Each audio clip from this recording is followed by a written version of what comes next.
합성이었다가 얼마 전에 폭생폭사라는 합작이 터지면서 활동을 접고 합성계에서 떠난 합성러입니다.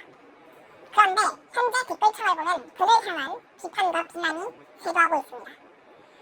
왜 그가 그렇게까지 욕을 먹는가? 오늘은 여기에 대해서 다뤄보도록 하겠습니다. 스타헌터. 원래 그는 드럭스토어라는 합성계 커뮤니티에서 화이트 샴페인이라는 닉으로 활동을 하고 있었습니다. 그리고 그는 드럭스타D라는 합작에 참여했었는데 이 합작 안에서 다른 합성러를 기방을 하다가 그것이 들켜 합성계에서 퇴출당했던 사람입니다. 자, 이 뒤로는 이제 다른 합성러들의 증언으로 이야기를 다시 풀어서 설명을 할 것입니다. 물론 다른 합성러들의 증언을 바탕으로 이야기를 하는 것이기 때문에 이 이야기가 정확하지 않을 수도 있습니다. 만약에 당사자께서 이것에 대해서 이의가 있으시다면 본인이 영상을 찍어서 올리시든 알아서 해명을 하시기 바랍니다. 여러분들께서 스타헌터의 만행을 알려면 먼저 당시 합성계, 2018년 당시에 합성 갤러리에 분탕을 쳤었던 그림판 종자라는 존재에 대해서 알아야 합니다. 그림판 종자, 소위 감투종자라고 불리는 메인자 합성러들을 비판하기 위해서 합성계의 그림판으로 합성을 한 적화 합성작을 도배를 하면서 분탕을 쳤던 사람들을 이야기합니다. 이때 당시에 그림판 혁명군들, 그러니까 그림판 분탕 종자들의 우두머리였던 합성계와 그리고 그 아래의 한 명이 미니보라는 합작을 열게 됩니다. 이 미니보란 무엇이냐?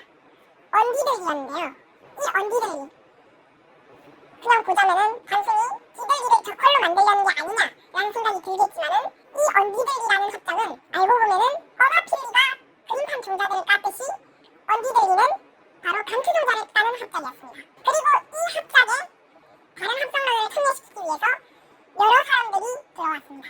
그리고 그 안에 들어왔던 사람 중 한 명이 바로 화이트 샴페인이었죠. 이후 이 합작은 화이트 샴페인이 들어오고 난 이후로 점점 과열되다가 결국 합성제가 드럭스토어에 투고한 한 저격들에 의해서 터졌고 이후에 화이트 샴페인은 미안하다는 말과 함께 장적을 탔습니다.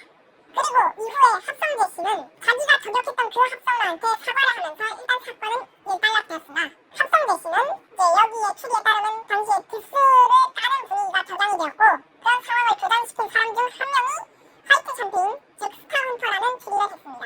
그리고 이 이후에 화이트 샴페인은 스타헌터로 이름을 바꾸게 됩니다. 그리고 그 증거는 바로 이 트위터 글을 보시면 알 수가 있습니다. 그리고 그 다음에는 이제 시각을 좀 옮겨서 하필에 관련된 톡방을 이제 봅시다. 여기에 이제 스타헌터가 들어오게 되었다는군요. 그리고 이 이후 스타헌터가 야인시대 톡방에서 활동을 하던 대를 만나서 팀을 만들자고 했고 이 대과 개인 톡을 하던 사람들과 함께 팀 신보를 만들었다고 합니다.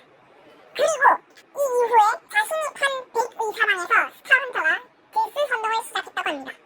그리고 이 내용 중에서 여러 메인즈 합성러를 비판했던 게 기억이 난다고 합니다. 이와 비슷한 맥락의 증언이 또 다른 합성러가 증언을 한 것이 있는데요. 어떤 모 합성러는 2018년 1월에 스타헌터를 모종의 오픈 채팅방에서 처음 만났다고 합니다. 3월 즈음에 합성제 이야기를 꺼내자 드럭스토어와 특정 합성러를 비방을 하고 뒷담화를 하며 7월까지 선동과 뒷담화를 했다고 합니다. 그 이후에 이 합성러는 화이트 샴페인과 연락을 안 하다가 2019년 7월에 심적으로 불안한 일이 있었을 때 화이트 샴페인이 선동을 했을 때 심적으로 불안했던 이 사람은 그 내용을 믿고 같이 뒷담을 깠다고 합니다. 그리고 이 상황에 그 자기가 깠었던 그 합성러가 이 상황을 공론화를 하자 이 이후에 이 합성러는 당사자한테 다시 사과하고 합성계에 다시 돌아왔다고 합니다. 그리고 이 이후 스타헌터와 대화를 하면서 반성을 할 생각이 없냐? 라고 물어보니까 반성의 기미는 없었다고 합니다. 또 다른 증언을 하자면 이 스타헌터는 컴피더시티라는 신목방에서 갑자기 사적인 갈등을 들고 와서 자기 권한으로 특정 한 유저를 추방하고 선동을 했다고 합니다. 그리고 문제를 자기가 들고 와서 분당을 쳐놨음에도 자기 권한 남용으로 정치기를 해서 다른 유저를 쫓아내는 등 피해를 입혔다고 합니다. 심지어 폭생폭사 합작도 제대로 운영을 했었느냐? 사실 그것도 아닙니다. 원래 폭생폭사 합작은 폭발전야라는 합작이 나온 이후에 거의 후속작격으로 만들어진 것입니다. 그런데 사실 이 합작의 주체자인 스타헌터는 사실 합작에 대한 구체적인 지식도 없었으며 그리고 어떻게 운영해야 되는지도 잘 몰랐습니다. 그래서 드럭스토어라는 합성 커뮤니티에서 여러 번 합작을 경영해본 적이 있는 합성러들은 이 스타헌터를 도와서 폭생 폭사 합작을 살려보려고 열심히 노력을 하였으나 스타헌터는 드럭스토어식 합작 운영 방식이 마음에 들지 않는다며 다른 합성러들을 비방하기 시작했고, 그러다가 사람들이 한두 명 나가자 뒤늦게서야 합작을 살리려고 바둥바둥 하다가 결국 합작을 터뜨렸습니다. 사실 이 사람이 주최한 합작이 터진 것은 이 폭생 폭사만이 아닙니다. 이전에 그 뽀잡 믹스라는 합작을 열었다가 터뜨린 적도 있었다고 하네요. 오늘 제가 이야기할 것은 여기까지입니다. 신여울, 분명히 우리에게는 재미있는 하나의 양소문입니다. 그러나 이 이면에는 또 심각한 문제점들이 숨겨져 있었습니다. 분명 팀 신보이와 다른 팀원들, 이런 분들의 잘못이 있는지 없는지, 이분이 같이 존재했는지 아닌지 저는 사실 잘 모릅니다. 그러나 이분들이 현재 의혹들에 대해서 답을 하지 않고 같이 숨기는 것은, 같이 동조하는 것은 아닌지 합리적인 의심이 들게 만듭니다. 만약에 여기에 대해서 하실 말씀이 있다면 팀 신보이 직접적으로 공식 선언을 하시길 바랍니다. 그리고 공식적으로 해명을 하십시오. 그러면 영상을 여기서 마치도록 하겠습니다. 감사합니다.